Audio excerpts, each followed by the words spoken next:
Subscribe now and press the bell icon. ఏనుగుతో ఎలుక friendship చేసింది. ఇద్దరు స్నేహితులు. ఎలుక ఎంతటిదండి, ఏనుగు ఎంతటిది. ఏనుగు పర్వతం లాగా ఉంటుంది, ఎలుక ఒక చిన్న కీటకం లాంటిది దాని ముందర. ఏనుగు వీపు పైన కూర్చుందంట ఎలుక, ఫ్రెండ్స్ కాబట్టి.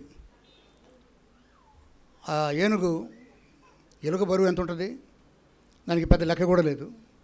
ఏనుగు వీపు మీద ఎలుక కూర్చుని ఉంటే ఏనుగు ఎలుకను మోసుకుంటూ అటు విహరిస్తూ ఉన్నారు అడవిలో, అరణ్యంలో. మధ్యలో ఒక బ్రిడ్జి వచ్చిందంట.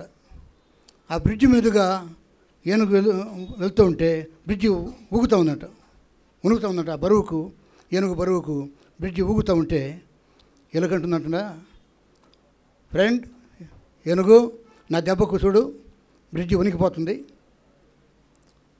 అని ఎలుక అన్నదంట. అప్పుడు ఏనుగు అన్నదంట, ఏం మాట్లాడకుండా ఇటు విదిలించేదంట. ఇది విదిలించి గట్టిగా అనేసరికి ఎలుక కింద పడిపోయింది. ఎవడరా పడిపోయింది, ఉనికింది ఎవరు ఉనికించింది ఎవరు? ఏనుగును బట్టి బ్రిడ్జి ఉనికింది, ఏనుగును బట్టి ఎలక కూడా కింద పడిపోయింది. అనేక సార్లు మనము ఎంతటి వారం అండి, దేవుడు ఏనుగు కంటే బలవంతుడు. హల్లెలూయా. మనం ఎలుక లాంటి వాళ్ళం, కానీ భక్తి చేస్తే ఎలుకను కూడా ఏనుగు మోసుకుపోద్ది. హల్లెలూయా. మనల్ని మోయేవాడు ఆయనే, ముదిమి వచ్చే వరకు ఎత్తుకునేవాడు నేను. మనం ఎలకలాగా ఉండి ఏనుగును బెదిరించొద్దు.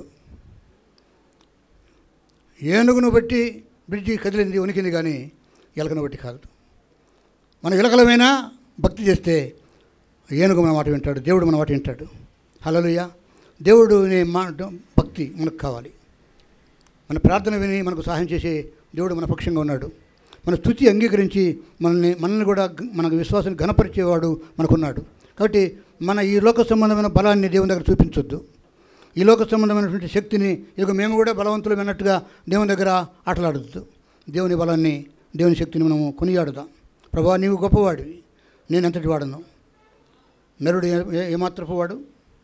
కాబట్టి పాస్టర్ గారి మాటలు వినొద్దు, ప్రభు మాటలు విందాం. వాక్యానికి వద్దామా? పౌలు భక్తుడు కొరింథీ సంఘానికి ఉత్తరం రాస్తూ మొదటి కొరింథీయులకు రాసిన పత్రిక చివరి అధ్యాయం తెరవండి. 16వ అధ్యాయము. మొదటి కొరింథీయులకు 16వ అధ్యాయంలో ఉన్న 2వ వాక్యం చదువుకుందాం. నేను వచ్చినప్పుడు చందా పోగు చేయకుండా ప్రతి ఆదివారమున మీలో ప్రతివాడును తాను వర్ధిల్లిన కొలది తన యొద్ద కొంత సొమ్ము నిలువ చేయవలెను. హల్లెలూయా. ఎందుకో ఈరోజు ఈ వర్తమానం నాకు ప్రభు చూపించాడు. ప్రతి ఆదివారము మనం ఏం చేయాలా? మనం చేస్తున్నాము ఈ పని. దేవుడు ఇంత గొప్ప రక్షణ మనకి ఇచ్చాడు, మన ప్రార్థనలు ఆలకిస్తున్నాడు. మనకు, మన పిల్లలకు, మన కుటుంబాలకు, మన శారీరక జీవితాలకు, మన ఆత్మీయ జీవితాలకు నడిపింపిస్తున్నాడు. ఆయన కృపలో మనల్ని వదిలి చేస్తున్నాడు. మన రోగాలను స్వస్థపరుస్తున్నాడు, మన దరిద్రమును తీసివేస్తున్నాడు, మనల్ని ధనవంతులుగా చేస్తున్నాడు. ఒకప్పుడు మన స్థితి ఎటువంటిది, ఇప్పుడు మన స్థితి ఎటువంటిదో ఒకసారి బేరీజ్ వేసుకుంటే మనం ఎంతగా దీవించబడ్డామో మనకు తెలుసు. కానీ ప్రతి ఆదివారమున విశ్వాసులైన వారు ఏం చేయాలంటండి? దేవుడు పేదవాడు కాదు, దేవుడు తన కోసము చందాలు అడగటంలా. మనం కెమెరా కొనుక్కున్నాం, మన పెద్దలు నిర్ణయించి కెమెరా కొన్నారు. అది ఇంకా లోటు ఉంది, 28,000 ఇంకా లోటు ఉంది. లోటు తెచ్చడానికి ఎవరు ముందుకు రావట్లేదు. సంఘంలో ధనవంతులు లేరా? సంఘంలో అందరూ పేదవారే ఉన్నారా అని నేను ప్రశ్నించాను. కానీ ఎలాంటిదంటే పౌలు భక్తుడు తాను ఏ సంఘాలను స్థాపించి ఏ సంఘాలను నిర్వహిస్తున్నాడో ఆ సంఘాలకు శ్రమలో ఉండి ఉత్తరాలు రాస్తున్నాడు. కొరింథీ సంఘానికి 2 ఉత్తరాలు రాశాడు. ఆ మొదటి పత్రికలో అంటున్నాడు, నేను మీ మధ్యకు వచ్చినప్పుడు మీరు పౌలు గారు వచ్చారు కానుకలు ఇవ్వాలని చెప్పి అప్పటికప్పుడు తొందరగా వెళ్ళి నిలబడి వెళ్ళి సంఘాలు వసూలు చేయడం కాదు. నేను రాకముందే మీరు ఏం చేయాలంటే ప్రతి ఆదివారము మీ కానుకలు సమర్పించాలి. దేవుడు చందాలు పట్టేవాడు కాదు. నీ చందా దేవునికి అవసరం లేదు. దేవుడికి నీ వెండి, నీ బంగారం అవసరం లేదు. నీ 10 రూపాయలు, నీ 1,00,000 రూపాయలు, నీ 1,00,00,000 రూపాయలు కూడా ఆయనకు అవసరం లేదు. సర్వము సృష్టించినాడు. నేను ఎప్పుడు చెబుతూ ఉంటాను, మానవుడు సృష్టించిన వాటిలో డబ్బు కూడా ఒకటి. దేవుడు డబ్బును సృష్టించలే. దేవుడు బంగారాన్ని సృష్టించాడు, వెండిని సృష్టించాడు. అది భూముల నుంచి, గనుల నుంచి వస్తూ ఉంది. కానీ డబ్బును సృష్టించింది మానవుడు. హల్లెలూయా. మతాన్ని సృష్టించినవాడు కూడా మానవుడే. విగ్రహాన్ని పుట్టించినవాడు కూడా, బొమ్మను పుట్టించి ఆ బొమ్మను ముక్కేవాడు కూడా మానవుడే. దేవుడు విగ్రహం కాదు, దేవుడు మతము కాదు, దేవుడు దేవుడు డబ్బు కూడా కాదు. మానవుడు సృష్టించిన దాన్ని దేవుడు అడగటంలా. ఇంత గొప్ప రక్షణ నీకు ఇచ్చినప్పుడు నువ్వు ఎంత ఇచ్చి దేవుని యొక్క రక్షణ కొన్నావు? ఎన్ని కోట్ల రూపాయలు నువ్వు పెట్టి ఈ పాప క్షమాపణ పొందగలవు? నువ్వు ఉచితంగా పొందావు.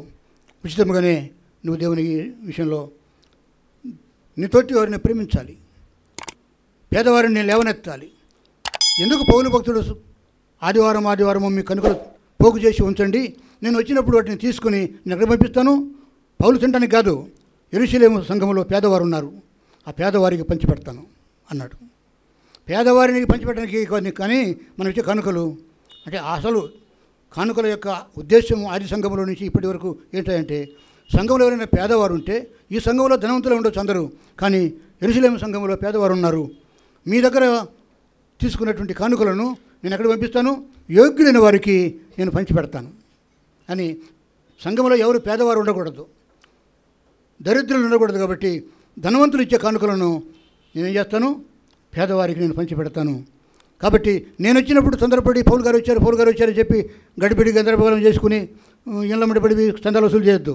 నేను రాకముందే మీరేం చేయండి, ప్రతి ఆదివారము ఒట్టి చేతులతో రాకుండా, ప్రతి ఆదివారము క్రైస్తవులు అనబడిన వారు, మేము క్రీస్తుని ఎరిగిన వారము, మేము దేవుని పిల్లలు అనబడిన వారు ఒట్టి చేతులతో సంఘానికి రావద్దు. మీ శక్తి కొలది పోగు చేయండి కానుకలు.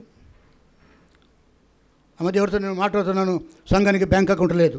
ఒకప్పుడు ఉండేది, సంఘానికి బ్యాంక్ అకౌంట్ ఉండేది. ఒక పరిస్థితి ఎలా వచ్చిందంటే, బ్యాంకులో వేయడానికి తీయడానికి కానుకలు లేవు. కాబట్టి నేను ఏం చేశానంటే, ఆ బ్యాంకులో ఒక 2000 బ్యాలెన్స్ ఉంటే అకౌంట్ మెయింటైన్ చేయట్లేదు కాబట్టి, సైలెంట్ అకౌంట్ అయిపోయింది కాబట్టి నెల 200 ఎంతో కట్ చేస్తున్నారు అనవసరంగా కట్ చేయడం ఎందుకు? బ్యాంకులో వేయటం లేదు, చేయటం లేదు. బ్యాంక్ అకౌంట్ క్లోజ్ చేసేసాను. ఇప్పుడు బ్యాంక్ అకౌంట్ లేదు, సంఘం పేరుతో బ్యాంక్ అకౌంట్ లేదు. ఇప్పుడు ఎందుకు చెప్తున్నానంటే, సంఘంలో ఇచ్చేవారు లేరు. ఇచ్చేవారు లేకపోతేనే సంఘం నడుస్తుందంటే ఉన్నారు, కొందరు ఉన్నారు. హల్లెలూయా. ఇంకా సంఘంకి ఈ ప్రాంతంలో నడుస్తుందంటే ఇచ్చేవారు సంఘంలో ఉన్నారు కాబట్టి. అంటే అందరు ఇస్తున్నారని నేను చెప్పలేను. అయితే పౌలు ఆదేశించిన ఆదేశం ఏంటంటే, పేదవారు కూడా సంఘానికి నీకు ఉన్న దాంట్లోనే శక్తి కొలది ప్రతి ఆదివారం నువ్వు అలా వచ్చి అలా పోకూడదు. వర్తమానం వింటున్నావు, వాక్యం వింటున్నావు, దేవుడు నిన్ను ఒప్పిస్తున్నప్పుడు ఆ ఒప్పింపుకు నువ్వు లోబడకపోతే ఉన్నది కూడా తీసేస్తాడు. ఉన్నవాడికి ఇంకా ఇస్తాడు, ఎందుకంటే వాడు ఇస్తున్నాడు దేవునికి. లేనివాడు ఇవ్వటం లేదు. అయితే ఆ ఉన్నదాంట్లో నువ్వు ఇవ్వలేకపోతున్నావా? కనీసము నీ మనస్సు, నీ హృదయము, నీ భక్తిని దేవునికి అందిస్తున్నావా కానుకగా? పౌలు భక్తుడు అంటాడు, ప్రతి ఆదివారము నేను వచ్చినప్పుడు తొందరపడి నిలబడిపోయి కానుక చందాలు వసూలు చేయడం కాదు. దేవుడు చందాలు ఆశించడం లేదు, నిన్ను ఆశిస్తున్నాడు. మొదట నీ హృదయం ఇచ్చి ఆ తర్వాత నీవు ప్రతి ఆదివారము, అంటే అదొకటి సంవత్సరంలో ఎన్ని ఆదివారాలు వస్తాయండి? 52 ఆదివారాలు వస్తాయి. శుక్రవారము, శనివారము, సోమవారం కూడా నువ్వు కానుకలు ఇవ్వచ్చు. కానీ సంఘ సహవాసము ఆదివారమే జరుగుద్ది కాబట్టి, ఆదివారము పునరుత్థాన ఆరాధన చేస్తాం కాబట్టి, ప్రభువు దినం అంటే ఆదివారమే, శనివారం కాదు. కాబట్టి ప్రతి ఆదివారం నువ్వు సహవాసంలో కూడుకున్నప్పుడు నీ కుటుంబ పక్షంగా, నీ పక్షంగా, నీ సంపాదనలో నుంచి, నీవు చేసే వ్యాపారంలో నుంచి, నీ జీతంలో నుంచి, నీ కూలిలో నుంచి, నువ్వు దిన కూలిగా నీ కూలి వస్తుంది. కానీ ముందు ఆ కూలీల నుంచి దశమ భాగం 100 రూపాయలు నువ్వు కూలి సంపాదిస్తే 90 రూపాయలు నీకు ఉంచుకో, 10 రూపాయలు పక్కకు పెట్టు. పౌలు యొక్క ఉద్దేశం అదే. నువ్వు ఏ సంపాదన చేస్తున్నావో, కూలి చేస్తున్నావా, జీతం చేస్తున్నావా, వ్యాపారం చేస్తున్నావా, లెక్క కట్టుకుని ఇక వారానికి ఒకసారి, సంవత్సరానికి ఒకసారి కాదు, కానీ ప్రతి దినము నీ ఆదాయం ఏంటో లెక్క కట్టుకుని అందులో దశమ భాగం నువ్వు ఇవ్వగలవా? ఇవ్వగలిగితే ఇవ్వు. ప్రియమైన దేవుని ప్రజలారా, ఈ దినమున ఆదివారం రాగానే శనివారం రాత్రి నువ్వు ఏమో ఆలోచించుకోవాలంటే, నా దేవుని సేవకు, నా సంఘ నిర్వహణకు అయ్యే ఖర్చులో నేను కూడా పాలిభాగస్తులను అవుతాను. ఇదిగో శనివారం రాత్రి నువ్వెంత నీవు దేవుని కోసము పక్కకు పెట్టగలవో పెట్టు.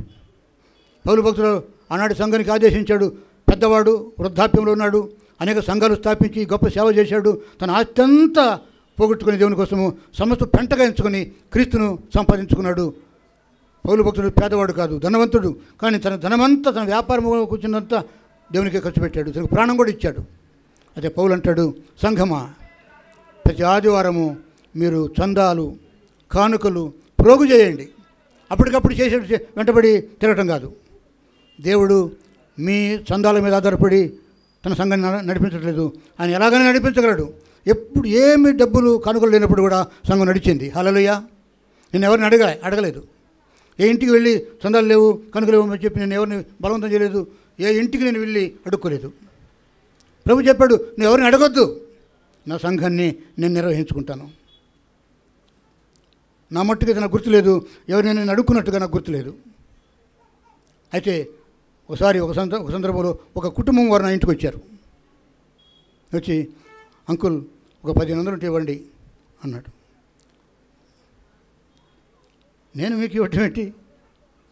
కానుకల్లో ఉంటాయి కదా, కొంచెం కానుకల నుంచి ఎంత ఉంటే అంత ఇవ్వండి, మేము మళ్ళీ ఇస్తామని చెప్పి, అంటే నా దగ్గర 1500 ఉంది. ఆ 1500 వాళ్ళకి ఇచ్చాను.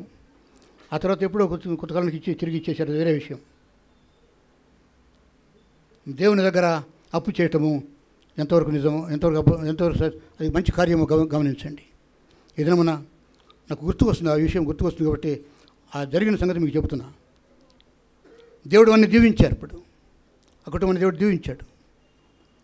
ప్రేమ దేవుని పిల్లరా, ఈ దినమున నీవు దేవుని అడగటం కాదు, దేవుని అడగండి, గొప్ప విషయాలు అడగండి. గొప్ప గొప్ప కార్యాలు దేవుడు చేస్తాడు. 100 రూపాయల కోసం 1000 రూపాయల కోసం నువ్వు ప్రయాసపడదు దేవుని దగ్గర. దేవునికి అసాధ్యం కాదు. ముందు నీవు నీ హృదయాన్ని దేవునికి ఇవ్వు. నీకు ఏముందో అందులో నుంచి దేవునికి ఇవ్వు. శనివారం రాత్రే దేవునికి ఇవ్వడానికి నువ్వు సిద్ధపడు. ఏమి ఇవ్వగలవు? ఏమి సంపాదన లేకుంటేనే నీవు నీ భార్య నీ భర్త నీ పిల్లలు బ్రతుకుతున్నారా? ఎంత మంచి ఇళ్లలో మీరు ఉంటున్నారు, ఎంత ఖరీదైన వాహనాలు మీరు నడిపిస్తున్నారు. నేను అడగటంలో ఈ ప్రశ్న నేను అడుగుతున్న ప్రశ్న కాదు. దేవుడు మిమ్మల్ని ప్రశ్నిస్తున్నాడు, నన్ను ప్రశ్నిస్తున్నాడు. నేను కూడా ఇవ్వాలి. నాకు ఎక్కడి నుంచైనా వేరే ఆదాయం ఉంటే అందులో నుంచి నేను కూడా ఇవ్వాలి. ప్రేమ దేవుని ప్రతి ఆదివారము సంఘానికి నువ్వు రాకముందే శనివారం రాత్రి నువ్వు ఆలోచించుకో. ఎందుకంటే గొప్ప భక్తుడు అపొస్తలుడు పౌలు సంఘాన్ని ఆదేశించాడు. ఏమంటాడంటే, నేను వచ్చినప్పుడు, ఓ కొరింథు సంఘమా, మీ పట్టణానికి నేను రాబోతున్నాను.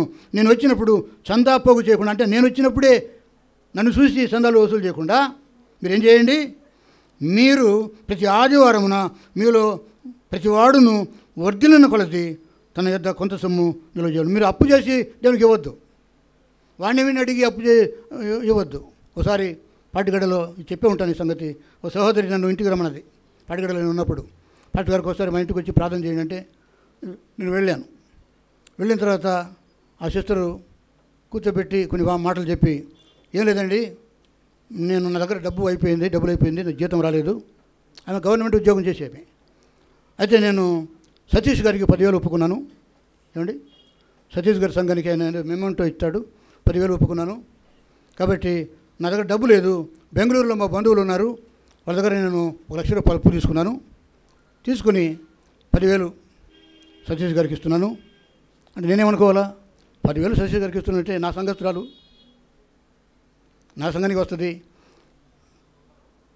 అప్పుడప్పుడు సతీష్ గారి సంఘానికి వెళ్తుంది, రెగ్యులర్గా ఈ సంఘానికి వస్తుంది ఆమె. ఈ సంఘం అంటే ఇక్కడ సంఘం తర్వాత దూరం అయిపోయారు అనుకుంటే అది వేరే విషయము. అప్పుడు పార్టీగడకు ఆమె పిల్లలు అక్కడికి వచ్చేవారు. నాకు కూడా కొత్త ఇస్తుంది అనుకున్నా.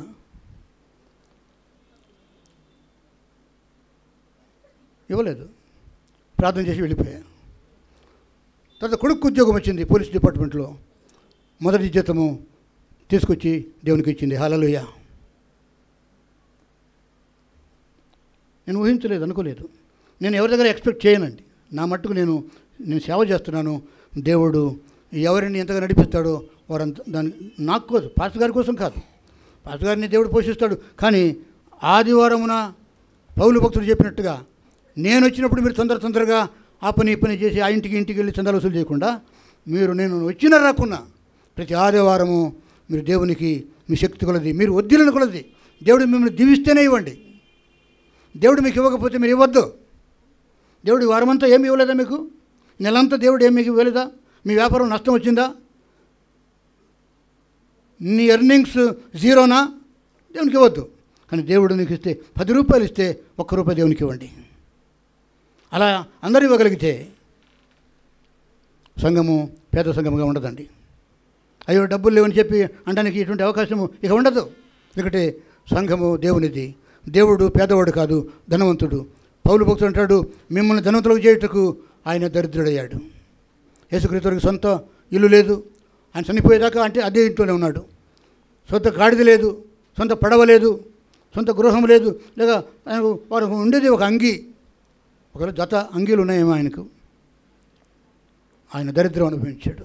నీకోసం అవసరమైతే ప్రాణం పెట్టాడు, నేను ధనవంతులు చేశాడు. ఇది మన సంఘంలో ధనవంతులు ఉన్నారు, పేదవారు ఉన్నారు. పేదవారు మీ పేదరికమును బట్టి దేవునికి ఇవ్వండి, ధనవంతులు మీ ధనమును బట్టి కూడా దేవునికి ఇవ్వండి. దేవునికి ఇచ్చి ఎవరు మీరు నష్టపోరు. ఆయన ఎవరికి రుణస్తులు కాడు. పౌలు భక్తుడు అంటాడు, సంఘంలో ఇచ్చేవారు ఉండి కూడా ఇవ్వలేని పరిస్థితులు ఉన్నారు. కాబట్టి సేవ జరగాలంటే ఆకాశం నుంచి దేవుడు కురిపించగలడు, ధనమును కురిపించగలడు. కానీ ఆ పని ఆయన చేయడు. మీరే ఇవ్వాలి. 5,000 మందికి ఆహారం పెట్టడానికి ప్రభు సిద్ధమైనప్పుడు కొండ మీద ఉపవాసం ఉండి 3 రోజులు మీటింగులు పెట్టాడేమో యేసయ్య. అందరూ ఆకలికొని ఉన్నారు, మార్గంలో సమస్యలు అయిపోతారేమని చెప్పి ప్రభు అన్నాడు, వీరందరికీ భోజనాలు పెట్టాలి శిష్యులారా అని చెప్పి శిష్యుని పిలిచి మీటింగ్ పెడితే శిష్యులు ఏమన్నారంటే, అయ్యా ఇది అరణ్యము, ఈ అరణ్యములో ఇంతమంది ఉన్నారు, పిల్లలు వృద్ధులు స్త్రీలు కాక పురుషులే 5,000 మంది ఉన్నారు, మొత్తం 25 లక్షల మంది దాకా ఉంటారు, కొన్ని లక్షల మంది ఉంటారు అన్నట్టుగా చెబితే, మేము ఎక్కడి నుంచి తేవాలి రొట్టెలు, ఎన్ని రొట్టెలు తెచ్చినా సరిపోవు ఇంతమంది కంటే. పైగా 3 దినములు ఉపవాసం ఉండి ప్రార్థించారు, అందరూ ఆకలి కొని ఉన్నారు. ప్రభువా బోధ కూడా ఎలా చేద్దామని చెప్పంటే ప్రభు ఏమన్నాడు, అయితే మానేద్దామని అన్నాడా, మీరే పెట్టండి అన్నాడు. వీళ్ళందరికీ ఏం చెప్పాడంటే మీరే పెట్టండి. శిష్యులకు ఏముంటుందండి? శిష్యుల దగ్గర ఏసయ్య రొట్టెలకు డబ్బులు ఇస్తే తింటారు వీళ్ళు. ప్రభు మా దగ్గర డబ్బు లేదు, మేము ఎక్కడి నుంచి తేవాలంటే మీరే పెట్టండి. మీరు పెట్టకపోతే దేవుడు పెడతాడు. చివరికి ఒక చిన్న పిల్లవాడు అమ్మ కట్టిన సద్ది మూటలో 5 రొట్టెలు 2 చేపలు ఉంటే 5 రొట్టెలు 2 చేపల పిల్లోడు, సాధారణంగా పెద్దోళ్ళు ఎవరైనా అయ్యో అని ఇస్తారేమో, కానీ చిన్నపిల్లలు నేను ఇవ్వని అంటారు. ఆ పిల్లవాడు ముందుకు వచ్చి ఇక నేను ఇస్తానని చెప్పి 5 రొట్టెలు 2 చేపలు దేవునికి ఇస్తే యేసయ్య వాటిని చేతులకు తీసుకుని వాటిని విరిచి 5,000 మందికి ఆహారం పెట్టగా ఇంకా 12 గంపలు మిగిలిన. దేవునికి అసాధ్యమైనది లేదండి. నీవు ఇవ్వలేక నువ్వు దరిద్రుడు అయిపోతున్నావేమో, ఇచ్చి దేవుని పరీక్షించండి, దేవుడు నిన్ను ధనవంతులుగా చేస్తాడు. నా మట్టుకు ఇంతవరకు నేను ఎప్పుడు పత్తులు ఉండలేదండి. నా చిన్నతనంలో నేను మరీ పేద ఇంట్లో పుట్టలేదు, మరీ ధనవంతమైన కుటుంబంలో పుట్టలేదు, ఒక రైతు కుటుంబంలో పుట్టాను. మా ఇంట్లో ఏది నాకు తక్కువ లేదు. చిన్నప్పటి నుంచి ధాన్యం ఉంది, మా పొలంలోనే అన్ని పండేవి, ఎక్కడ మేము ఎవరిని అడుక్కునేది లేదు.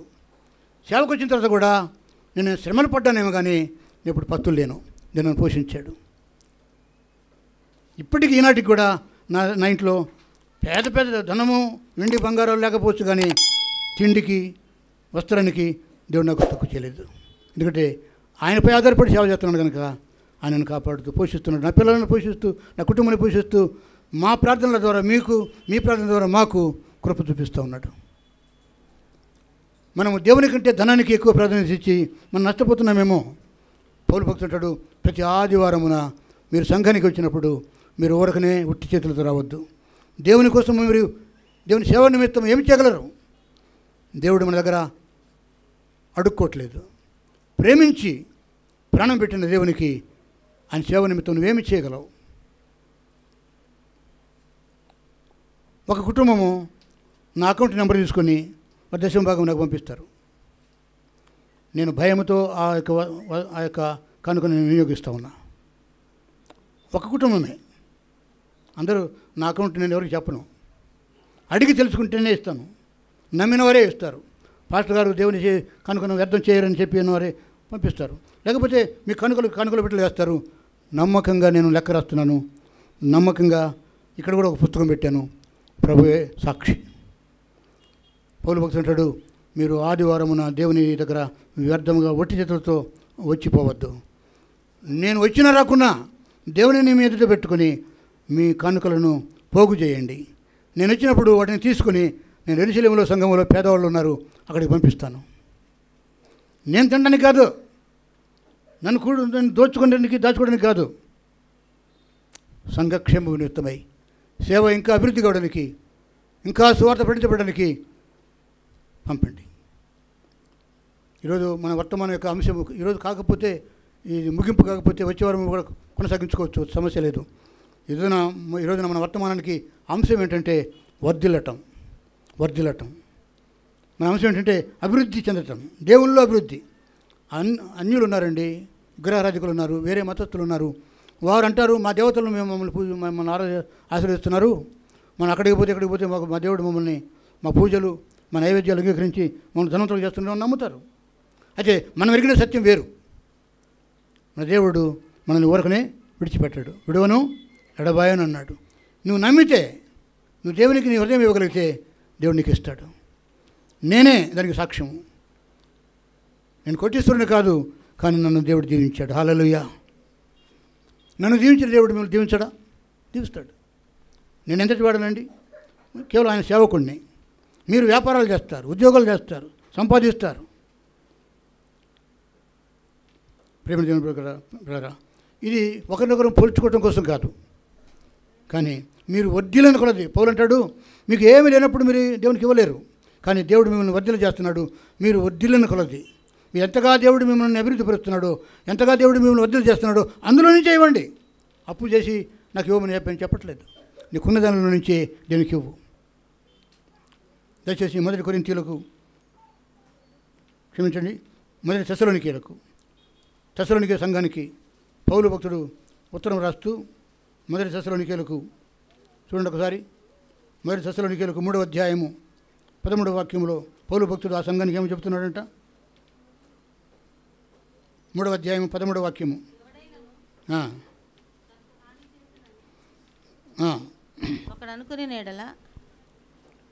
మరియు ప్రభువైన యేసు తన పరిశుద్ధులతో వచ్చినప్పుడు మన తండ్రి అయిన దేవుని ఎదుట మీ హృదయములను పరిశుద్ధత విషయమై అనింద్యమైనవిగా ఆయన స్థిరపరచుటకై మేము మీ ఎడల ఎలాగూ ప్రేమలో అభివృద్ధి పొంది వర్ధిల్లుచున్నామో అలాగే మీరును ఒకని ఎడల ఒకడును మనుషులందరి ఎడలను ప్రేమలో అభివృద్ధి పొంది వర్ధిల్లనట్లు ప్రభు దయచేయునుగాక. ముందు ఎక్కడ అభివృద్ధి చెందాలంటే ముందు ఎక్కడ వర్ధిల్లాలంట? ప్రేమలో వర్ధిల్లాలి. నువ్వు ప్రేమలో వర్ధిల్లకుండా, ప్రేమలో అభివృద్ధి పడకుండా, నిన్ను వలె నీ పొరుగుని ప్రేమించకుండా, నీ తోటి విశ్వాసాన్ని ప్రేమించకుండా, అందులో అభివృద్ధి చెందకుండా, అందులో వర్ధిల్లకుండా కేవలం ధన సంపాదనలోనే వర్ధిల్లుతానంటే కుదరదు. ముందు చేతనైతే దేవుని ప్రేమలో వర్ధిల్లండి, దేవుని ప్రేమలో అభివృద్ధి చెందండి. నీకు ఇష్టమైన వారిని కూడా ప్రేమించు. కష్టమైన పని అది, చాలా కష్టమైన పని. కానీ యేసయ్య ఆ పని చేశాడు. తండ్రి వీరేమి చేస్తున్నారు, వీరెరుగురు కనుక వీరిని క్షమించమన్నాడు, కానీ శిక్షించమనలే, చెప్పించమనలే. అదే యేసయ్య అంతటి గొప్పవరం కాదు మనం, కానీ యేసయ్య మనస్సు, క్రీస్తు యేసు కలిగిన ఏ మనస్సు మీరు కలిగి ఉండండి. మొదట మీ అభివృద్ధి, మీ వర్ధిల్లటము ఎందులో ఉండాలంట?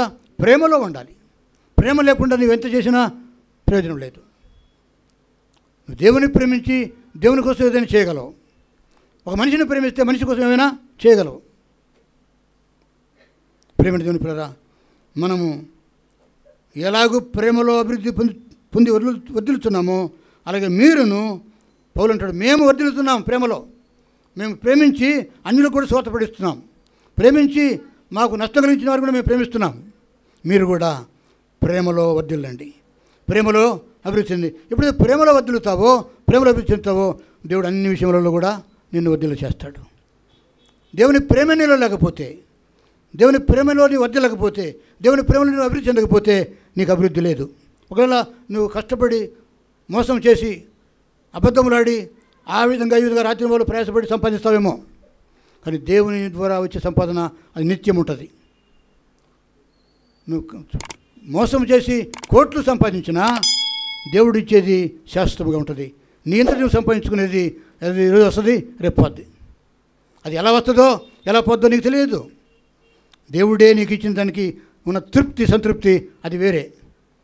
ఒకవేళ నీ కష్టార్జితము నువ్వు సంపాదించుకుంటున్నావు, కానీ దేవుని దగ్గర నువ్వు ఎలా సంపాదించాలో దేవుడు నీకు బోధిస్తాడు.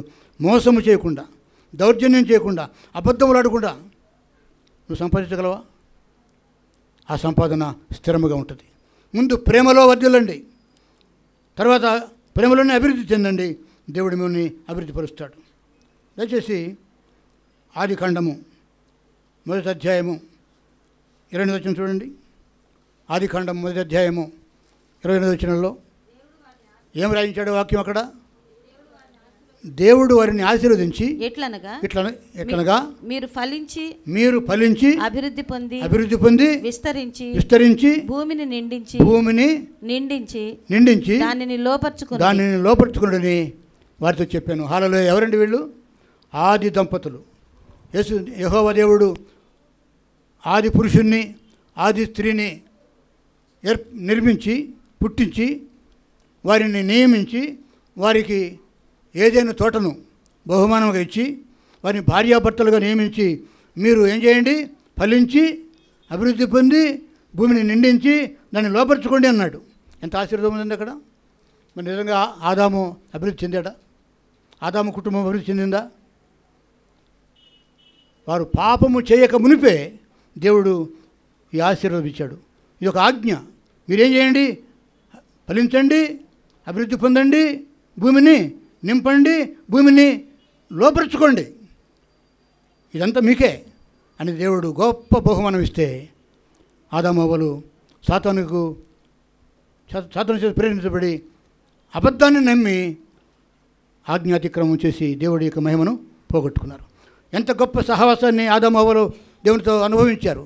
కానీ ఒక చిన్న పాపం చేసి దేవుని గురించి మహిమను వారు పొందలేకపోయారు.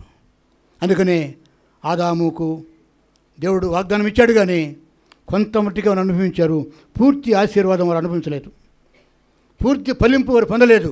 ఎందుకంటే వారు పాపం చేసి దేవుని యొక్క మహిమను పొందలేకపోయారు. చివరికి వస్త్రములు కూడా పోగొట్టుకున్నారు. దేవుడే ఒక గొర్రెను చంపి ఆ గొర్రె చర్మమును ఆదాముకు చొక్కాయిగా హవ్వకు చొక్కాయిగా దిగంబరత్వాన్ని కప్పేసి తోటలో చల్లగొట్టేశాడు. ఎందుకంటే వారు చేసిన తప్పు దేవుని దృష్టిలో గొప్ప పాపం అయిపోయింది. పాపానికి వచ్చే జీతము మరణం. వారు శారీరకంగా చావలేదు, కానీ ఆత్మలో సచ్చారు. వారి సంతానం కూడా పాపపు సంతానం పుట్టింది. మొట్టమొదటి పెద్ద కొడుకే చిన్న కొడుకుని చంపేశాడు. ప్రపంచంలో మొట్టమొదటి హత్య, మర్డర్ మానవ చరిత్రలో ఆదాము ఇంట్లోనే జరిగింది. ఎందుకు తెలుసా? ఆదాము పాపం చేశాడు. ఒక తమ్ముడిని ఒకడు నిర్హేతుకంగా చంపటం, హేబెలు రక్తము మొరపెడుతూ భూమిలోకి ఇంకిపోయిందంట. కయ్యను మరి దేశదిమ్మరైపోయాడు, వాడు భ్రష్టుడైపోయాడు. అయితే ఆదాము ఇంట్లో ఏమైపోయిందండి? ఆదాము హవ్వలకు ప్రార్థన లేకుండా పోయింది. దేవుని సహవాసాన్ని పోగొట్టుకుని ఆదాము హవ్వల ఇంట్లో కుటుంబ ప్రార్థన లేదు, వ్యక్తిగత ప్రార్థన లేదు. దేవుని భయము భక్తి లేకుండా పిల్లల్ని మాత్రం కన్నారు, పిల్లల్ని కనుక్కుంటూ వెళ్ళారు. ఆదాము కుమారులను కుమార్తెలను కన్నాడు, కానీ అభివృద్ధి లేదు, ఆశీర్వాదం లేదు. ఎందుకు తెలుసా? ప్రార్థన లేదు. దేవునితో సహవాసం పోగొట్టుకున్నారు. 4వ తరములో ఎనోషు వాడు పుట్టాడు. 4వ తరములో వాడు పుట్టాడు ఆదాము సంతానముగా. వాడు ఆ ఎనోషు వాడు యెహోవా నామమున ప్రార్థించుటకు మొదలుపెట్టాడు. హల్లెలూయా. 4వ తరములో 5వ తరములో ప్రార్థన ఆరంభమైంది. ఆ తర్వాత ఆశీర్వాదాలు మొదలైనాయి. హల్లెలూయా. ఆదాము సంతానములో కొన్ని తరాల వరకు ప్రార్థన లేక, కొన్ని తరాల వరకు దేవునితో సహవాసం లేకుండా వారు నష్టపోయారు. ఏదైనా ఎంతకాలం ఈ ప్రభువుని నమ్మి నువ్వు అనొచ్చు, మా తాత కాలం నుంచి మేము ఈ ప్రభువుని నమ్ముకున్నామయ్యా, మా తాతలు తండ్రులు పాత్రలే, నేను పుట్టు క్రైస్తవుడిని అనుకుంటున్నావా? నువ్వు తిరిగి జన్మించకపోతే, దేవుని సహవాసాన్ని పోగొట్టుకున్నవాడు అయితే నీకు నీ కుటుంబానికి అభివృద్ధి ఉండదు, వర్ధిల్లటం ఉండదు, సమాధానం ఉండదు. నువ్వు సంపాదించిన సొంత సమాధానం కోట్లు నీ దగ్గర ఉన్నా నీకు నెమ్మది ఉండదు. నిజమైన సమాధానము సంతోషము ప్రభువులోనే. ఆదాము కుటుంబంలో ఎందుకు ఆశీర్వాదం లేదంటే వారు సహవాసాన్ని పోగొట్టుకున్నారు. ఏదైనా ఇంత గొప్ప మంచి సహవాసం ప్రతి ఆదివారం ప్రతి దినమున సహవాసం సంఘంలో ఉంది. ఇంత చిన్న సంఘంలో పరిచర్య ఏనాడు లేకుండా లేదు. ఏదైనా నీ భక్తి అంత, నీ వర్ధిల్లని కొలది. శనివారం రాత్రి నువ్వు ఆలోచించుకో, నీ వర్ధిల్లని కొలది సంఘానికి ఇవ్వు. ప్రతి ఆదివారం ఇవ్వు. దేవుడు నెలకోసారి ఇవ్వమని చెప్పలే, సంవత్సరానికి ఒకసారి ఇవ్వమని చెప్పలే. అలా కూడా ఇవ్వచ్చు, మీరు ఇవ్వచ్చు. కానీ ఆదివారం ఇవ్వండి. ఆదివారం నెలలో ఎన్నిసార్లు వస్తుంది? ఒక నెల 4 సార్లు వస్తుంది, ఒక నెల 5 సార్లు వస్తుంది. ఎన్ని ఆదివారాలు నీ హృదయంలో నీ జీవితంలోకి వస్తాయో అన్ని ఆదివారాలు దేవునితో సహవాసం చేయి. దేవుని సంఘానికి నీ అర్పణను అర్పించు. మీరు వర్ధిల్లను కూడా ఇవ్వండి. ఆదాము కొడుకు 2 కుమారులు కూడా దేవునికి ఇవ్వాలనుకున్నారు. ఎవరండి? చిన్నోడు హేబేలు దేవునికి ఇవ్వాలనుకున్నాడు. పెద్దోడు కయ్యను కూడా దేవునికి ఇవ్వాలనుకున్నాడు. దేవుడు అడగల.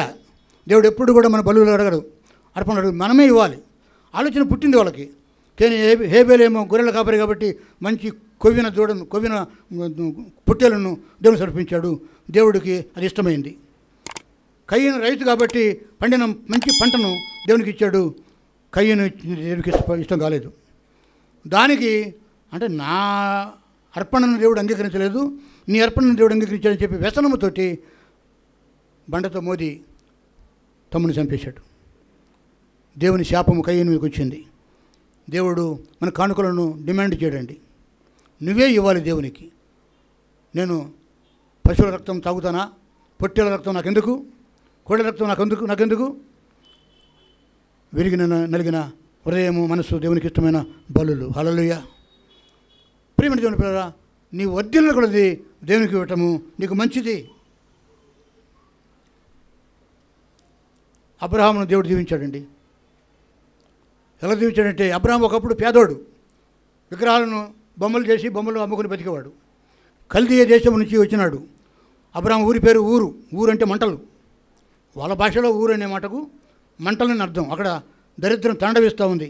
తినడానికి తిండి లేదు, పంటలు పండవు. బొమ్మలు అమ్ముకుని బతికిన అబ్రహాము ఇప్పుడు అబ్రహాముగా మార్చబడ్డాడు. అబ్రహాముగా మార్చబడకముందే దేవుడు అబ్రహాముని పిలిచాడు. అబ్రహమా, నేను చూపించే దేశానికి వెళ్ళు, నువ్వు ఎక్కడ అడుగు పెడతావో ఆ ప్రదేశం మీద నీకు ఇస్తానంటే దేవుడు మాట నమ్మాడు. ఆ తర్వాత ఎప్పుడో కొడుకు పుట్టిన తర్వాత, ఇస్మాయిల్ పుట్టిన తర్వాత, ఇస్మాయిల్కు 13 సంవత్సరాలు వయసు వచ్చినప్పుడు అప్పుడు సున్నతి పొందాడు. అప్పుడు దాకా అబ్రహాం అనే పేరు ఇంకా మారలే, పాత పేరే ఉంది. ఆయనను దేవుడు అబ్రహాముని దీవించాడు. ఎందుకు తెలుసా?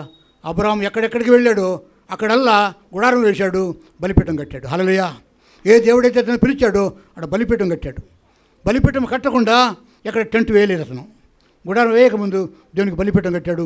ఆ బలిపీఠం మీద ప్రభా ఇదిగో నేనే నీ బలి అన్నట్టుగా దేవునికి తనను అర్పించుకుంటే అబ్రహాముని ఎంత దేవుడు జీవించాడంటే, ఆ రోజుల్లో అబ్రహాం కంటే ధనవంతుడు ఆ ప్రపంచంలో, అలాంటి ప్రపంచంలో అబ్రహాం కంటే ధనవంతుడు ఎవరు లేడు. అబ్రహాం జీతగాళ్ళే 318 మంది. ఒక జీతగాడు ఉంటేనే మనం పట్టలేము, పగాలు ఉండవు. ఒక జీతగాడు ఉంటే నన్ను జీతగాడు వీడు చెప్పి అతనికి చెప్పుకుంటాం. 318 జీతగాళ్ళంటే లోతును కిడ్నాప్ చేస్తే అబ్రహాము ముసలోడు ఆ 318 మంది తీసుకుని పోయి 5 రాజులను జయించి లోతును తీసుకొచ్చారు. మళ్ళా అంత బలవంతుడు అబ్రహాం. అబ్రహామును దేవుడు ఎందుకు జీవించాడంటే బలిపీఠం కట్టాడు. ప్రతి చోట బలిపీఠం కట్టాడండి. ఇదేనా ప్రార్థన బలిపీఠం నీ ఇంట్లో ఉందా? ప్రార్థన బలిపీఠం నీ జీవితంలో ఉందా? ప్రార్థన బలిపీఠం సంఘానికి వచ్చినప్పుడు నా ప్రార్థన, నీ ఇంట్లో ప్రార్థన లేదా? నేను వారమంతా నేను ఇంట్లో ఉంటే నా మనసులో పడుకొని నేను ప్రార్థన చేస్తూ ఉంటాను. అదే నా నిర్ణయం. నా ఇంట్లో నేను ఎవరితో మౌనంగా ఉంటాను, ప్రభుతో మాట్లాడుతూ ఉంటాను. అబ్బా అంత భక్తుడిగా నువ్వు అని చెప్పి అనవచ్చు. నా భక్తిని మీకు చూపించడం కోసం కాదు, నా దేవునికి చూపిస్తాను. నన్ను పోషిస్తున్న దేవుడు, నన్ను వాడుకుంటున్న దేవుడు గొప్పవాడు. హల్లెలూయా. సాక్ష్యం చెప్పకుండా ఉండలేనండి. నా అనుభవాలను చెప్పకుండా ఉండలేను. ఏ స్థితి నుంచి ఏ స్థితిలో నుంచి హైదరాబాద్కు నేను వచ్చినప్పుడు హైదరాబాద్కు రూట్ కూడా తెలియదు నాకు. 69 సంవత్సరాల్లో చిన్న సంచి పెట్టుకుని వచ్చాను, కాళ్ళకు చెప్పులు లేకుండా వచ్చాను. ఈనాడు నాకు ప్రవేశించిన స్థితి గొప్పది. నా తల్లి, నా తండ్రి, నా బంధువులు, నా కులం వారు నన్ను విడిచిపెట్టినప్పుడు ఇప్పటికీ నాకు ఎవరు లేరు. ఒక్కడనే మీ మధ్య ఉన్నాను. హల్లెలూయా. మీరే నా బంధువులు, మీరే నా స్నేహితులు. మీకంటే ముందు ప్రభువు నా బంధువు. హల్లెలూయా. ఆయన నా స్నేహితుడు. నన్ను దీవించిన దేవుడు నేను దీవించడా? దీవెనలకు లెక్కలేదండి, దీవెనలకు అంతం లేదు. ఆయన నమ్మి చూడండి, ప్రభు గొప్పవాడు. అయితే ఆయనకు ఏమి ఇచ్చి మిమ్మల్ని మీరు రుణం తెచ్చుకోవాలంటే మీరు వర్ధిల్లను కొలది ఆయనకి ఇవ్వండి. అబ్రహామును దేవుడు ఎంత దీవించాడంటే అడుగుపెట్టు ప్రతి చోటను అనుగ్రహించాడు. అంతేకాదు అబ్రహాము ఆ కాలంలోనే, ఇంకా యేసుక్రీస్తు వారి భూలోకానికి రాలే, ఇంకా సంఘం లేదప్పుడు. సంఘం లేని ఆ రోజుల్లోనే అబ్రాహాము లోతును తీసుకుని వస్తుంటే ఇద్దరు ఎదురయ్యారు. ఒకడు సొదొమ రాజు, వాడు సాతాను గాడు. రెండో వాడు షాలేము రాజు, యాజకుడైనటువంటి మెల్కీసెదెకు ఎదురు పెడితే ఎవరిని అబ్రాహామును డిమాండ్ చేయలే. కానీ అబ్రాహాము అప్పుడే ఆ కాలంలోనే దశమ భాగం ఇచ్చాడు. హల్లెలూయా. ఆ కాలంలో దశమ భాగం ఇచ్చి మెల్కీసెదెకు దగ్గర రొట్టె ద్రాక్షరసం తిని త్రాగాడు. రొట్టె ద్రాక్షరసం అంటే ఇప్పుడు మనం తీసుకుంటున్న రొట్టె, ఇప్పుడు తీసుకుంటున్నటువంటి ద్రాక్షరసము అబ్రహామే తెలియకనే పొందుకున్నాడు మెల్కీసెదెకు ద్వారా. ఆనాడే బలలో చేవేశాడు, ఆనాడే దశమ భాగం ఇచ్చాడు. నువ్వు బలలో చేవేస్తున్నావు కానీ దశమ భాగం ఇవ్వట్లేదు. హల్లెలూయా. ఆ యొక్క రొట్టె వెనుక ఎంత చరిత్ర ఉంది, ఆ ద్రాక్షరసం వెనుక ఎంత చరిత్ర ఉంది. యేసు రక్తము నీకు ద్రాక్షరసంగా మారితే, యేసు శరీరం నీకు రొట్టెగా మారితే, ఆ రొట్టెకు నువ్వు ఏమిస్తున్నావు? ఆ ద్రాక్షరసానికి నువ్వు బదులుగా ఏమిస్తున్నావు? ఏంటి పాస్టర్ గారు ఎప్పుడు చెప్పలేదు, మీరు ఇవ్వండి ఇవ్వండి అని చెప్తున్నాడు. నాకు ఇవ్వద్దు, ఆయనకి ఇవ్వండి. అబ్రహాం ఇచ్చాడండి. ఆ రోజుల్లోనే తెలియకనే అబ్రహాము దశమ భాగం ఇచ్చాడు, తెలియకనే ద్రాక్షరసం పుచ్చుకున్నాడు, తెలియకనే రొట్టె తిన్నాడు. ఇది నాన్న యేసుక్రీస్తు వారు సాక్షాత్తు దేవుని కుమారుడు నీకోసం శిలువలో మరణించి, ఇదిగో నా శరీరం తినండి, ఇదిగో నా రక్తం త్రాగండి అంటే తింటున్నాం, త్రాగుతున్నాం. కానీ నీ కానుక ఎక్కడ? నిన్ను నీవు సమర్పించగలవా? నిన్ను నీవు సమర్పించుకుంటే ఇక ఏది నీది కాదండి. అది 1000 రూపాయలు కావచ్చు, 1,00,000 రూపాయలు కావచ్చు, ఇంకెంత కావచ్చు. ఆదివారమున సహవాసంలోకి వచ్చినప్పుడు నీ జేబులో ఎంత ఉందో, నీ పెట్టెలో ఎంత ఉందో, నీ పర్సులో ఎంత ఉందో చూసుకో. అంతా తీసుకొచ్చేదానికి ఏమైనా సరళ కనీసము 10వ భాగం ఇవ్వు. కనీసము నీకు తోచినంత నీ శక్తి కొలది ఇవ్వు దేవునికి. ఎప్పుడది? ఆదివారము. ఆదివారం వస్తుందంటే శనివారం రాత్రి నువ్వు గుర్తుపెట్టుకో. ఒకవేళ పోగు చేసి ఒక నెలకు ఒక మొత్తానికి ఇస్తావా? నీ జీతం ఉంటే జీతం ప్రకారం ఇవ్వు, కూలి అయితే కూలి ప్రకారం ఇవ్వు. ఎప్పటికప్పుడే నీ సంపాదన నీకోసమే ఉపయోగించుకొని దేవునికి కోపం పుట్టించొద్దు. ఎందుకంటే దేవుడు అంతా ఇవ్వమంటం లేదు, కొంత మాత్రమే ఇవ్వమంటున్నాడు. శక్తి కూడా ఇవ్వండి, మీరు వడ్డీలను కూడా ఇవ్వండి అంటున్నాడు. అబ్రహామును దేవుడు అంతగా దీవించాడు. ఎందుకంటే అబ్రహాము ఆ కాలంలోనే సమర్పించాడు. దయచేసి 3వ యోహాను పత్రిక చూడండి. యోహాను రచించిన 3వ పత్రిక ప్రకటన గ్రంథానికి ముందు ఉంటుందండి. 3వ యోహాను పత్రిక దయచేసి 2వ వాక్యం చదువుతారా? 2వ వాక్యం. నీ ఆత్మ నీ ఆత్మ వర్ధిల్లుచున్న ప్రకారము నీవు అన్ని విషయములను వర్ధిల్లుచు సౌఖ్యముగా ఉండవాలని ప్రార్థించుతున్నాను. హల్లెలూయా. యోహాను భక్తుడు తన సంఘంలో ఉండే ఒక పెద్దకు ఉత్తరం రాస్తూ, గాయు అనేటువంటి వ్యక్తికి ఉత్తరం రాస్తూ, ఆ గాయు అనే ఆయన యోహాను స్థాపించిన సంఘంలో పెద్దగా ఉన్నాడు. ప్రియుడా, ఓ గాయు, నీవు నీ ఆత్మ వర్ధిల్లుచున్న ప్రకారము నువ్వు అన్ని విషయంలో వర్ధిల్లాలని, అన్ని విషయంలో సౌఖ్యంగా సుఖంగా ఉండాలని నేను నీకోసం ప్రార్థన చేస్తున్నానని యోహాన్ అంటాడు. సంఘ కాపరిగా, దేవుని సేవకుడిగా అన్ని కుటుంబాల కోసం ప్రార్థించే బాధ్యత నాకుంది. ఎవరు దరిద్రంగా ఉండకూడదు, ఎవడు రోగంతో ఉండకూడదు, ఎవడు మరణ చేయబడి ఉండకూడదు, ఎవడు మరణ భయంతో ఉండకూడదు, అందరూ సుఖంగా ఉండాలని నా మట్టు నేను ప్రార్థన చేస్తాను. అయితే మీరు నా కోసం ప్రార్థన చేస్తారు. ఇది పరస్పర ప్రార్థనలో మనం వర్ధిల్లాలి. అయితే వర్ధిల్లుతున్న కొలది దేవునికి కూడా సేవకు కూడా ఇవ్వాలి. యోహాను భక్తుడు తన సంఘంలో ఉండే పెద్దకు ఈ మాటలు రాస్తాడు. ప్రియుడా, నీ ఆత్మ వర్ధిల్లుచున్న ప్రకారం ముందు నువ్వు ఆత్మలో వర్ధిల్లు, నీ మనసులో నెమ్మది కలిగి ఉండు. నీ దుఃఖాన్ని, నీ కష్టాన్ని, నీ బాధను దేవుని దగ్గర పెట్టు. దేవుడు నీకు నెమ్మదిస్తాడు. నీ దుఃఖం నాట్యముగా మార్చేవాడు, నీ బూడిదను పూదండగా మార్చేవాడు. నువ్వు ఏడుస్తూ ఉంటే దేవుడు చూస్తూ ఉండడు. నువ్వు ఏడిస్తే ఆయన కూడా ఏడుస్తాడు, నువ్వు నవ్వితే ఆయన నవ్వుతాడు. నీ సంతోషమే ఆయన సంతోషం. నువ్వు వర్ధిల్లుతున్న ప్రకారంగా అన్ని విధములుగా నువ్వు సౌఖ్యంగా ఉండాలని నేను మీకోసం ప్రార్థిస్తాను, మీరు నా కోసం ప్రార్థన చేస్తారు. అయితే మనం వర్ధిల్లుతున్న కొలది దేవునికి మన శక్తి కొలదిద్దాం. ప్రభు మంచివాడు. హల్లెలూయా. చివరిదిగా యోబు గ్రంథము చూడండి ఒకసారి. యోబు గ్రంథం 22వ అధ్యాయము. నేను ముగిస్తున్నాను. యోబు గ్రంథము 22వ అధ్యాయము 23వ వాక్యము. సర్వశక్తిని వైపు నీవు తిరిగిన ఎడల సర్వశక్తిని ఎద్దుకు నీవు తిరిగిన ఎడల నీ గుడారములలో నీ గుడారముల నుండి దుర్మార్గమును దూరముగా తొలగించిన ఎడల నీవు నీవు అభివృద్ధి పొందేదవు. హల్లెలూయా. అభివృద్ధిని అందరం కోరుకుంటాం. వ్యాపారం చేస్తుంటే వ్యాపారంలో అభివృద్ధి కోరుకుంటాం. కూలి పని చేసుకునేవాడు ఇంకెప్పుడు మేము బాగుపడేది, మా కుటుంబం ఎప్పుడు బాగుపడుద్ది, మాకు ధనం ఎప్పుడు సమకూరుద్ది, ఎప్పుడు మేము ఇలాగ ఉంటామా అని బాధపడుతున్నావేమో. నీవు దేవుని చేత దీవించబడాలంటే, దేవుని యొక్క అభివృద్ధి నీలోకి రావాలంటే, నీ కుటుంబంలోకి రావాలంటే సర్వశక్తిని ఎదుగు నువ్వు తిరగాలి. మొదట లోకం వైపు తిరిగి లోకం వైపే నువ్వు ఉంటే, నీ చూపు ఉంటే నీకు ఏమి దొరకదు. కానీ లోకమును నీ వీపు వైపు పెట్టుకో, దేవుణ్ణి నీ ముఖం వైపు ఉంచుకో, దేవుని వైపు నీ ముఖం త్రిప్పుకో. నీవు దేవుని ఎద్దుకు తిరిగినలా నీ గుడారం నుండి దుర్మార్గాన్ని దూరంగా పెట్టుకుంటే, దుర్మార్గాన్ని దూరంగా తొలగించినలా అప్పుడే నువ్వు అభివృద్ధిని పొందుతావు. ఏ రూపంలో దుర్మార్గం ఉన్న నీలో, నువ్వు పురుషుడివి కావచ్చు, స్త్రీవి కావచ్చు, నువ్వు భర్తవు కావచ్చు, భార్య కావచ్చు, నువ్వు కుమారుడివి కావచ్చు, కుమార్తె కావచ్చు, నీ జీవితం ఇంకా అడుగంటి ఉందా? ఇంకా నేను ఎప్పుడు బాగుపడతాను, ఎప్పుడు నేను వాళ్ళగా వీళ్ళగా నేను ఉన్నతంగా ఉంటానని చెప్పి వారి వల్ల వీరి వల్ల వారితో వీరితో పోల్చుకుంటూ అని చెప్పి దిగాలు పడి ఉన్నావా? దేవుడు ఒక ఒక కొలమానం పెడుతున్నాడు. యోబుతో తన స్నేహితుడు మాట్లాడుతూ అంటాడు, యోబు నువ్వు అంతా ఎందుకు పోగొట్టుకున్నావు అంటే నీలో దుర్మార్గం ఉంది అని ఒక మానవుడు మాట్లాడుతున్నాడు, ఒక మానవుడితోటి. కానీ దేవుడు ఏం మాట్లాడుతున్నాడంటే, యోబుతో మాట్లాడుతున్న దేవుడే నీతో మాట్లాడుతున్నాడు, నాతో మాట్లాడుతున్నాడు. ఒక స్నేహితుడి ద్వారా నీతో మాట్లాడుతున్నాడా? ఒక దేవుని సేవకుడి ద్వారా దేవుడు నీతో మాట్లాడుతున్నాడా? వాక్యం ద్వారా దేవుడు మాట్లాడుతున్నాడు. గ్రహించు.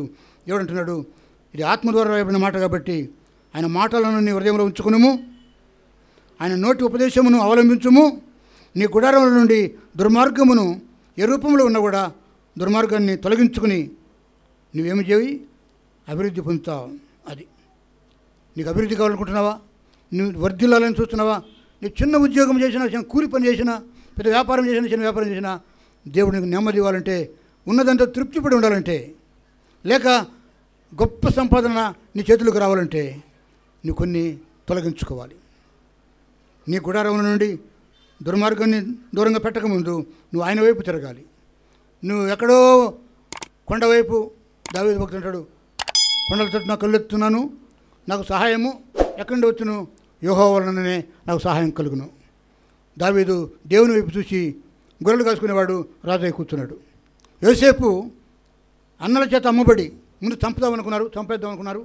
కానీ పెద్దవాడు రూబేను, అయ్యా మనవాడు మన రక్తం పంచుకుని పుట్టినవాడు, ఎందుకు చంపాలి వాడిని, అమ్మేద్దామని చెప్పి వ్యాపారంలో కమితే అమ్మబడినటువంటి యోసేపు దేశానికి ప్రధానమంత్రి అయిపోయాడు. ఏమి లేకుండా పోయాడు ఐగుప్తుకు. అక్కడ ఫరో తర్వాత ఫరో రథం, ఫరో ఉంగరం అధికారంలోకి వచ్చాడు. మళ్ళీ తన తండ్రిని, తన యొక్క సంతానమును 70 మందిని యోసేపు పోషించాడు. ఎంత గొప్ప కృప! యోసేపు చెడుతనాన్ని అసహించుకున్నాడు, పాపాన్ని దుర్మార్గాన్ని తొలగించుకున్నాడు. దేవుడు యోసేపును ఎంతగానో దీవించాడు. హల్లెలూయా. మనందరం యోసేపు లాంటి వాళ్ళమే, అమ్మబడిన వారమే, పాపానికి, దాస్యానికి, లోకానికి అమ్మబడిన వారమే. సాతాను మనల్ని కొన్నాడు, అయితే యేసయ్య తన రక్తంతో మనల్ని కొన్నాడు. హల్లెలూయా. సాతాను చేత కొనబడి అమ్మబడినటువంటి మనకు దేవుని కృప ఎదురైంది. ఆయన సులువుల రక్తం కార్చి, ఇదిగో నా కుమారుడా, నేను నీ పాపములు క్షమించాను, నువ్వెంత మాత్రము దాసుడివి కాదు, నువ్వు నా స్నేహితుడవు, నువ్వు నా కుమారుడివి, నా కుమార్తె అని చెప్పి ఆయన తన రక్తంతో కొన్నాడు. ఇది ఆ కొన్ని మనం స్థిరపరిచిన ఆ దేవునికి మనం ఏం చెల్లించగలం? ఎంత చెల్లించినా తక్కువే. ఏమండి, డబ్బుతో యేసయ్య ప్రేమను కొనలేదు. వెండి బంగారములు మా దగ్గర లేవు, నడిచిన నామంలో లేచి నడవమంటే వాడు లేచి నడిచాడు. రక్షణ అనేది డబ్బుతో కొనేది కాదు, ఉచితంగా వచ్చింది. నీ పాపములు క్షమించాడు, నా పాపములు క్షమించాడు. అయితే ఇది ఇంత గొప్ప రక్షకుడు మనకు అందుబాటులో ఉంటే, ఇంత గొప్ప రక్షకుని సంఘంలో సహవాసంలో ఉన్నప్పుడు సంఘ సేవను క్షేమము నిమిత్తము, సంఘం యొక్క సేవ అభివృద్ధి నిమిత్తము నీ సంపాదనలో కొంచెం ఇవ్వలేవు దేవునికి. పౌలు భక్తుడు అంటాడు, ఇదిగో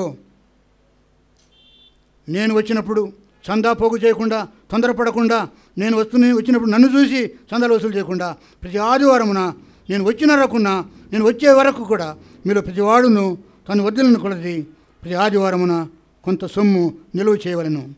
నేను వచ్చినప్పుడు మీరు ఎవరిని యోగ్యులను ఎంచి పత్రికలు ఇస్తారో వారి చేత మీ ఉపకార ద్రవ్యమును యెరూషలేముకు పంపుతాను. నా కోసం కాదు, యెరూషలేములో పేదవారు ఉన్నారు, మీరు ఎవరికి పేరు చెప్తారో మీ మాట ప్రకారమే వారికి నేను ఇస్తాను, వారికి సహాయం చేద్దాం అంటాడు. ఏదైనా ఒకవేళ మన సంఘంలో ఎక్కువ కానుకలు వస్తే పేదవారికి మనం ఇవ్వచ్చు, తప్పులేదు. ఏం లేని వాళ్ళకి ఇవ్వచ్చు, మన సంఘంలో ఉన్న వారికి ఇవ్వచ్చు, బయట వేరే సంఘంలో ఉన్న వారికి కూడా మనం సహాయం చేయవచ్చు. కానీ మన సంఘ నిర్వహణ మన కష్టమైతే మనం ఎక్కడి నుంచి ఇవ్వగలం? సంఘంలో సహవాసంలో కుటుంబాలు ఉన్నాయి కదా, 50 నుంచి 60 కుటుంబాలు ఉన్నారు. కానీ ఏ కుటుంబం వారు ఎంత ఇవ్వాలో దేవుడు నిర్ణయిస్తాడు. అయితే దేవుడు నిర్ణయించకముందు నువ్వు నిర్ణయించుకో, నేను ఎంత ఇవ్వగలను దేవునికి. ఎవరు కూడా పాస్టర్ గారిని దృష్టిలో పెట్టుకుని ఇవ్వద్దు, దేవుని మనసు పెట్టుకుని ఆయన శిలువ యాగాన్ని గుర్తుపెట్టుకుని, ప్రభా నీకు నా కోసం నీ ప్రాణమే పెట్టావు, ఇదిగో నా సంపదల నుంచి నేను నీకు ఇంత ఇస్తున్నాను. దశమ భాగమా లేక ఫ్రీ విల్ ఆఫరింగ్, ఉచిత స్వేచ్ఛార్పణ, అది మీ ఇష్టం. ప్రతి ఆదివారమున మీరు ఇవ్వండి, ప్రభు మీరు దీవిస్తాడు. ప్రభును సాధించను గాక. ఆమెను హల్లెలూయా. ప్రార్థన చేసుకుందాం. మహా గొప్ప దేవ, మా ప్రియమైన జీవముల యేసయ్య, ఇంతవరకు పౌలు భక్తుడు తన సంఘానికి ఏమని ఆదేశించాడో ఆదేశ ప్రకారంగా కొరింథీ సంఘం వారు ఇచ్చారు. మాదియోని సంఘస్థులు పేదవారైనప్పటికీ వారు తమ పేదరికంలోనే దేవునికి ఇచ్చారని పౌలు భక్తుడు ఇవ్వలేని వారికి హెచ్చరిక చేశాడు. ఏదైనా మా సంఘంలో నేను కూడా అయా ఇవ్వగలిగి ఇవ్వలేకపోతున్నామేమో మాకు క్షమించండి. మా వ్యాపారములలో, మా ఉద్యోగములలో, మా జీతభత్యములలో, మా కూలి, మా సంపాదనల నుంచి మేము వ్యర్థముగా మా ధనాన్ని మేము వ్యర్థపరుస్తున్నామా, లేక మీకు ఇచ్చి మీ ఆశీర్వాదాలు కోరుకుంటున్నామా? మాతో మీరు మాట్లాడినందుకు స్తోత్రాలు. పౌలు భక్తుడు తన సంఘంతో మాట్లాడాడు. ప్రతి ఆదివారమున మీరు ఇవ్వండి, యెరూషలేముకు నేను పంపుతానని చెప్పిన ఆ మాటలను మేము ధ్యానం చేశాం. అయా అబ్రహామును మీరు దీవించారు, యోసేపును మీరు దీవించారు, అయా అనేకులను మీరు యోబును మీరు దీవించారు. యోబు కంటే ధనవంతుడు ఆ ప్రాంతంలో లేడు, కానీ యోబు సమస్తం పోగొట్టుకుని తిరిగి రెట్టింపులు పొందుకున్నాడయా. ఆదాము హవ్వలు అయా 5వ తరము దాకా మీ ఆశీర్వాదాలు వారు పొందలేదు, ఎందుకంటే మీ సహవాసాన్ని వారు పోగొట్టుకున్నారు. ఏదైనా మేము కూడా మీ సహవాసంలో ఉంటూ మిమ్మల్ని సంతోషపెడుతూ, అయా ప్రభా మేము ధనవంతులుగా ఉండడానికి మీరు ఇష్టపడుతున్నారు. సంఘంలో ఎవరైనా పేదవారు ఉంటే వారిని లేవనెత్తండి ప్రభా. ఎవరైతే ఇంకా ఆత్మలో దీనులు ఉన్నారో వాళ్ళు లేవనెత్తండి. పాపములు క్షమించండి, పురుషులను స్త్రీలను మార్చండి, అనేకులను బాప్తిస్మ క్రమములు నడిపించండి. మా యవన కుమార్తెను దర్శించండి. రాసిన ఎగ్జామ్స్లో జయం అనుగ్రహించండి. మీ పిల్లలు చేసిన వ్యాపారములలో తోడుగా ఉండండి. పేదరికాన్ని కొట్టివేయండి. మీ ధనమును మీ పిల్లలకు అనుగ్రహించండి. మేమందరం మీలో ధనవంతులు కావడానికి మమ్మల్ని దీవించండి అయ్యా. మీ వర్ధిల్లుచున్నది మీకు ఇచ్చుటకు మాకు నేర్పించండి అయ్యా. మా దశమ భాగములు మా స్వేచ్ఛను అర్పించడానికి మాకు నేర్పించండి. మాకు శక్తిని బలమును అనుగ్రహించండి. ఇదిగో ప్రభు, ఈ రొట్టెని మీ శరీరముగాను ఈ పాత్రను రక్తంగా అభిషేకించండి. మీ బలలో చేయవేయబోతున్నాం, యోగ్యతను గ్రహించండి. ఇదేదో మత ప్రసాదం కాకుండా నిజముగా ఇది మీ శరీరమని మీ రక్తం గ్రహించటకు మీ అందరూ భయభక్తులు మాకు పెట్టండి. పరిచారకులను మీరు దర్శించండి. మీ ఆత్మ ద్వారా నడిపించండి. మహిమ ఘనత ప్రభువులు మీరు పొందండి. యేసు నామములో అడిగి వేడుకుంటున్నాము తండ్రి. ఆమేన్. హల్లెలూయా.